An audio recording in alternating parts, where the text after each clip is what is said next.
Alright, hey guys, how's it going? It's Lee here. Hope you guys are all well. Today we've got on the channel Nick from Aussie Money Man. And we're going to talk on a couple of topics. We did a first part of this on his channel, so I'll leave the link down below. Feel free to check that out. That's going to be a long one, and I think the topics there were quite entertaining to talk about, and we had a lot of fun. So I'll leave the link down there. Obviously, watch it after you've watched this part of the video first. But Nick, please feel free to introduce yourself. Yep, hello everyone. So my name is Nicholas. Obviously I run Aussie Money Man. So I started that about 4 years ago, which started as just me sharing, research and all the knowledge and work I was doing into learning different things about finance. So super tax, everything you can think of, just how to make more money. And now I actually run that full time. So that's been my job now for full time for a year. But I've been running it in total for 4 years. So that's pretty much my story there. Yeah, I've seen a couple of your videos. Great content and just stuff that you don't normally see across the other channels, which has been quite... I don't know, it's just been awesome to see because it's stuff that I've always thought about but I've never seen discussed on other channels. So I really appreciate your work and thanks so much for coming on board. Now, some of the stuff that I guess we wanted to talk about today, and I think the first topic is very relevant to a video that you've just put out recently, is the concept of living at home. So I know that we normally talk stocks, and if you want more about stocks, like I said, go to part 1. But I think another aspect that a lot of people don't talk about is just the aspects of saving money. And how do we go about doing that once, once we leave home or we turn 18 or whenever you get kicked out of home. So what are your thoughts on living at home, and has it changed over time as you've gotten older, or what's been your experience? Yeah, well, it's definitely changed over time, and to be frank, that video that I made was inspired by our chat that we had, just a week ago over the phone. So that was awesome. So thank you for that. I was thinking about it, and we spoke about it, and I'm like, yeah, now I really know that that's something I want to chat about. But look, it has changed because when you're younger, you sort of are taught that you get to 18, and you move out, and everyone's a lot of people want to, they're excited to get away from their parents or their caregiver or whatever.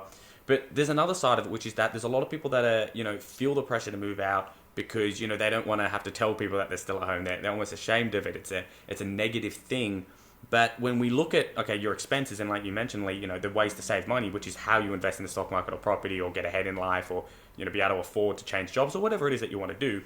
You look at what your biggest expenses are, and it's like, okay, it's taxes if you're a high income earner, then accommodation. But for most people, and certainly young people, it's straight up accommodation, right? Even if you're renting a room, you're paying $300 a week. If you're renting a house, $500, right, on average. So it just makes sense, it just seems so logical to cut off the bigger things first, So if you can pay your parents, for example, maybe they charge you nothing, that's great. But if you can pay your parents $100, $200 a week, rather than paying $500 a week or $300 a week, that's going to add up, even if you do it for an extra year or two. So really the idea around that, as we spoke about, Lee, and you said you're telling people that, in your work to stay at home longer. If we can just convince people, if it works for them, if they're in a situation where they can, to stay at home a little longer. Right. It's huge. I mean, it's a huge amount of money, especially for young people. If they're working for even $1,000 a week, and I know a lot of young people, apprentices and such, are working for $500-$600 a week. That extra $200, $300, $400, however many dollars, $100 a week is the most amount of money they're going to be able to reasonably save. So I just think if it's something that we can push, well, it's a significant difference. Absolutely. I think also more importantly, and I mean, I don't even know if my channel knows this, but I basically work with a lot of 17, 16, 18-year-olds and workshop a lot of these concepts. But also, not just the money, but it's the support network of having, family members support you throughout the whole thing as well. Whether it's through you doing an apprenticeship, you're starting uni and whatnot. The financial aspect is very important, but you also need the emotional side and support to see you through the career, your career or whatever you're looking to start.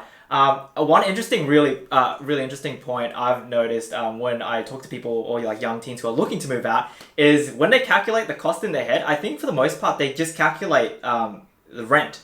And they go, oh, if I move out, it's going to cost $150 a week, and then that's it. Now, Nick, I know you share, is that correct? You share the property with other roommates?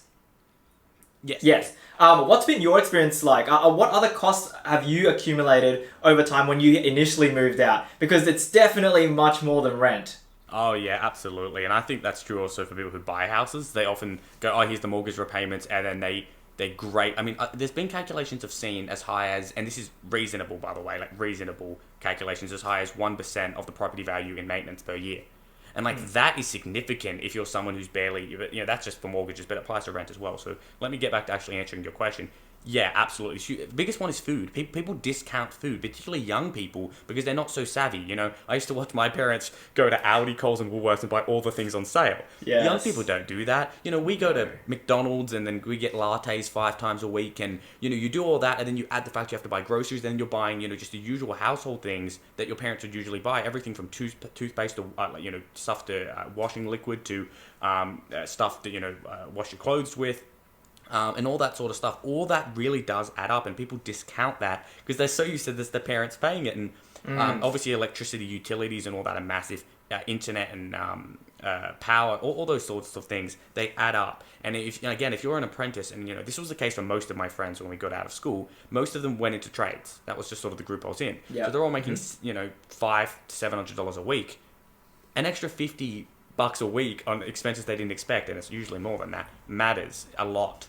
And then you've got, you know, fuel, car expenses. It definitely, yeah, I think that's a really good point, and not something that I actually really consciously thought about, but it just proves the point even more that it is a big decision. Yeah. Yeah, I guess for you, did you move out initially when you turned 18 or at a younger age, and why was that as opposed to staying at home?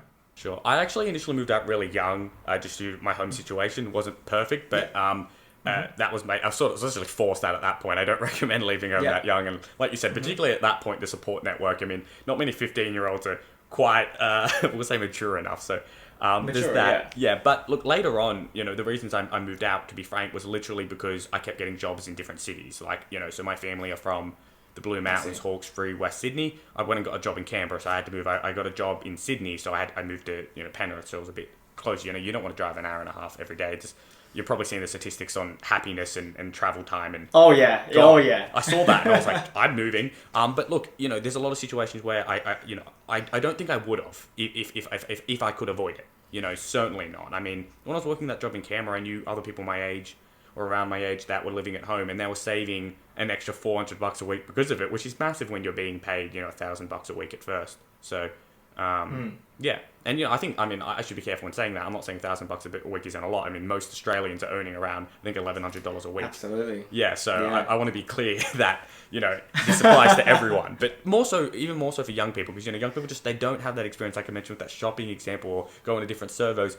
We don't know that. You know, we're not all financially savvy as hell when we're young, so... I think the issue is we just don't know how to cook, to be honest with you. I mean, I don't know how good of a cook you are. I'm not that good. I do a pretty good butter chicken, and that's probably about it.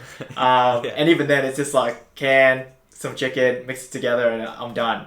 I think you bring up a very good point about all the aspects of saving money. So you've named a couple of things, and you've given examples about some of your tradie mates who've gone through that. I've got tradie mates, and yeah, I definitely know what you're talking about. But I don't think young people value what a dollar means after tax. So, like, psychologically, right, what I've seen with some of my mates is, especially if they're tradies, because, like, you can get, like, a $60,000 salary quite quickly once you know, start finishing your apprenticeship and whatnot. And so, let's say you're a tradie, you've moved out, you've got your $60,000, $80,000 job as a 21-year-old. You then go, okay, I need to upgrade on this Hilux. Okay, I need one of the newer ones, better one, because I need to carry more stuff and whatnot. And I think psychologically, people trick themselves into buying something that might be $40,000, $50,000, $60,000 because they earn $60,000 to $80,000. So they turn up and they go, oh, we can definitely afford that. Yeah, I make $80,000. And it's a bragging thing too, so it's much easier to come to the front of our mind. They're like, oh, I earn $80,000. Of course I can buy something for $40,000. Don't worry about it. But after tax, really, that individual might only make $45,000, $47,000 after tax, and we're not talking about the maintenance costs and whatnot. And then, for the most part, they end up putting it on finance. And so, I mean, that's on the extreme side. But even your everyday things, like when you move out, you have to buy a new couch if you haven't got a couch in a new place, TV, all those type of things to fill up the space, and all of those things are bought with your after-tax dollar. So add an extra 30% on top of that because you've paid tax to the government. And that's the actual cost of what your moving out expense actually is. And when I tell that to a lot of teenagers, they go, oh, crap. And I'm like, yep. So everything that you buy at the moment with your casual income, working at Woolies or whatever the case may be, add 30% onto that, and that's how much you're spending. And then I tell them, like, are you willing to work those hours again just to pay for, the convenience of Uber Eats or something like that? So yeah, it's a very interesting topic, and just the psychology of money tied to with moving out and, you know, the whole living at home. I really enjoyed watching your video about that. Yeah, no, thank you. I honestly, listening to the points you're saying, I think I should have gotten you to do that video. I mean, seeing like you're in the role that you're in, no, it's truly brilliant. And you brought up 3 points there that are brilliant. I've always rented houses that are furnished for that reason because it's so expensive, but I didn't mention that, right? And that's true. That's another huge expense. Taxes, absolutely. I mean, I've seen, you know, many adults do that. You know, they just don't understand how significant taxes are and how that works. I mean, another example of that is the amount of people I see that go, I'm going to buy this because it's a tax write-off. But, you know, their marginal rate's 12%. So it just doesn't make sense. You know, it just doesn't. That makes sense if you're at 50%, maybe. And then at that point, you're making 300 grand a year anyway. And then the third one, which is a huge point that I have spoken about a few times in my videos, but is so true, which is vehicles.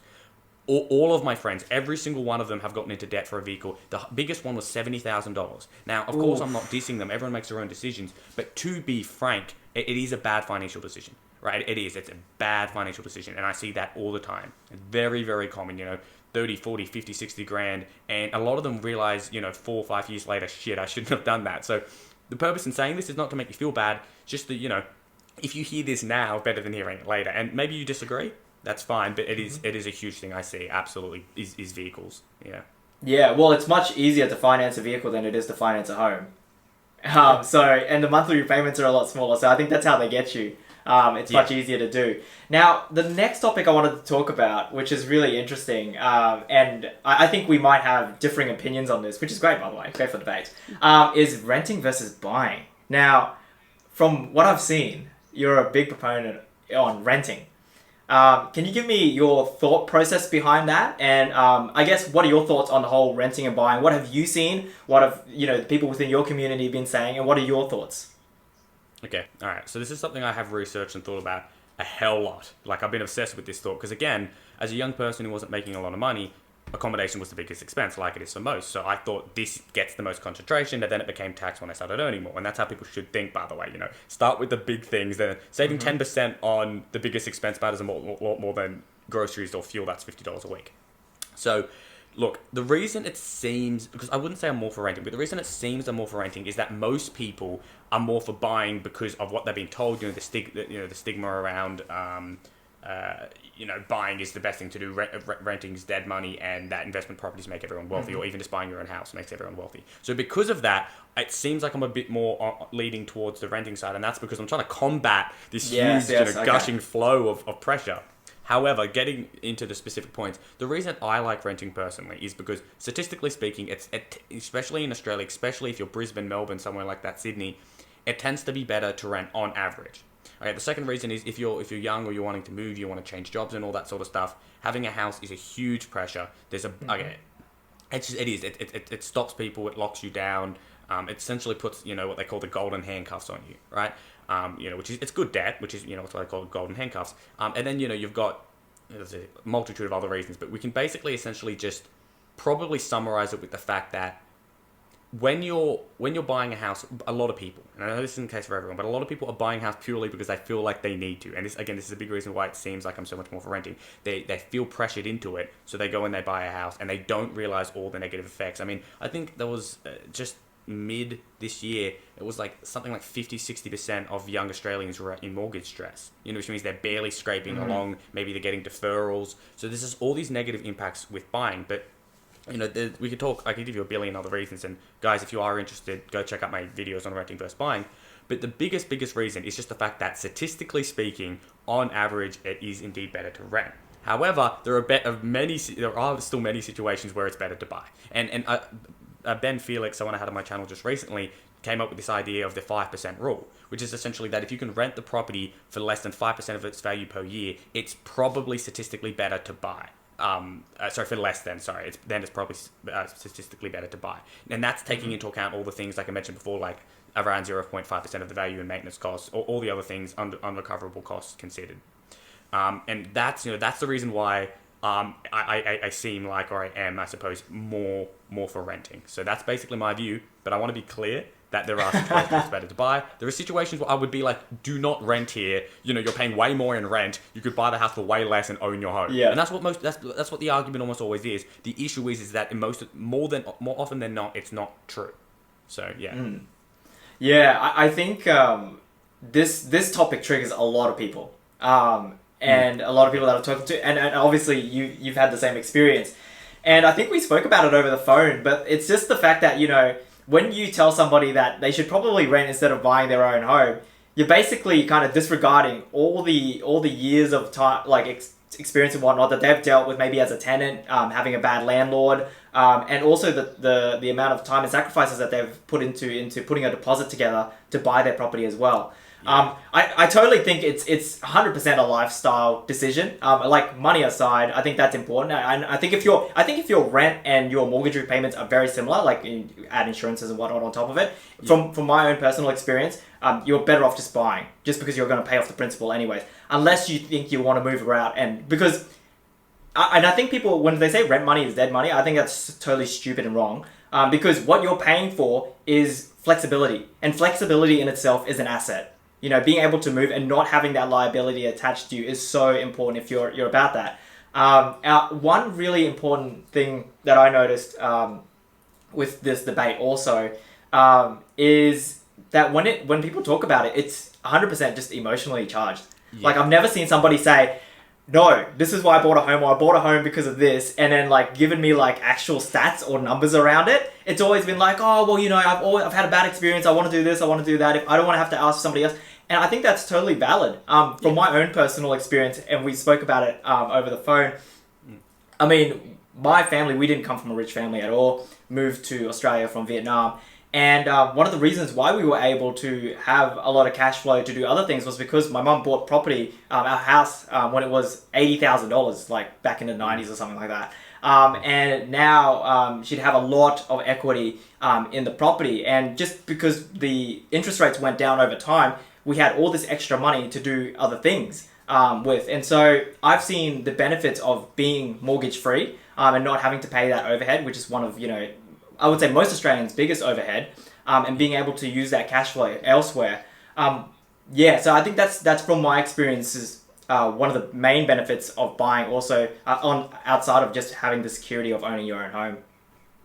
Absolutely. And look, I don't discount that. In my renting versus buying videos, I said there is a huge part of this which is a psychological decision. So I think in the video, as I remember it, I structured it such that I said, here are all the financial considerations, and then here are the emotional considerations, here are the lifestyle considerations. There are a significant portion of Australians that, for legitimate reasons, meaning they weren't just told buying a house is a good idea and therefore they wanted to buy a house, that want to own their own home because it's an achievement, it's something they want to decorate and they want to put things on the wall. I've never cared about stuff like that, right? So all this stuff behind the reason I didn't put this up, I don't care for it. But that's the thing, it's all about personality and what you enjoy.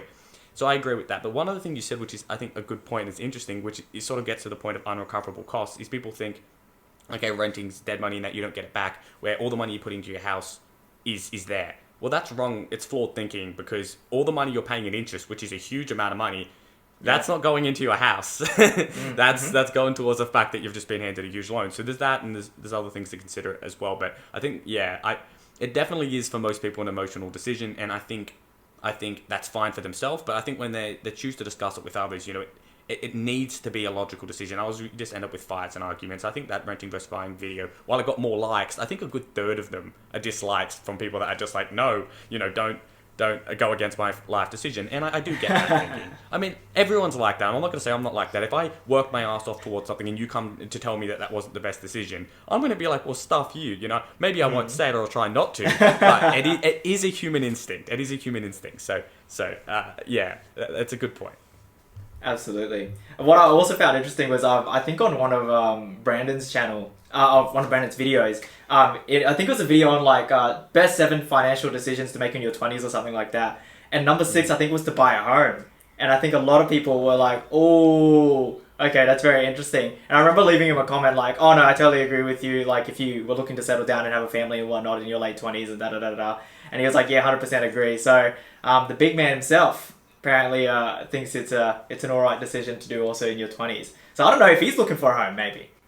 Yeah, that's interesting. I'm curious as to when that video came out, because I know he did a video, it sounds like before that, which was essentially about rent vesting. He didn't identify it as such, but I think that was the point he was getting at, where he said, I don't want to own my home, I want to rent, and I want to buy an investment property. And that video got more dislikes than likes. I think everyone just roasted him. Oh, wow, which really? Wrong. His point was actually right. Like, I commented saying, you guys are wrong. But then he did another video where it sounds like sooner that I think he might have flipped his opinion, which is interesting because usually people go the other way. Yeah, because Brandon's a bit like us in that he's quite savvy financially. So I think he's swept. But anyway, that's fine. I mean, like you said, it could just be a lifestyle decision, and that's fine. I mean, that's the point of having money, so you could choose to live your life how you want. So exactly. Yeah, well, I guess that was it in terms of the topics. Did you have anything else to add in regards to the rent vesting or living at home that we hadn't touched on? Look, there's nothing on the top of my head, but I'd suggest for people that are interested in hearing more about this, check out I've got 2 videos on renting versus buying. I've researched it and thought about it more than literally anyone I know. It's not a brag. It's just to say if you're interested, go over there, comment, and I'll reply. I'm happy to chat about it. So awesome. Well, thanks so much, Nicholas, for being on the channel, guys. Like I mentioned before, go check out his channel. Go check out part 1 where we talk more about stocks, home bias and whatnot, which was a very interesting video I had on my own channel. But yes, thanks so much, Nicholas, for your time on here. Guys, remember to leave a like on this video, subscribe, of course, and I'll catch you guys next time. Cheers.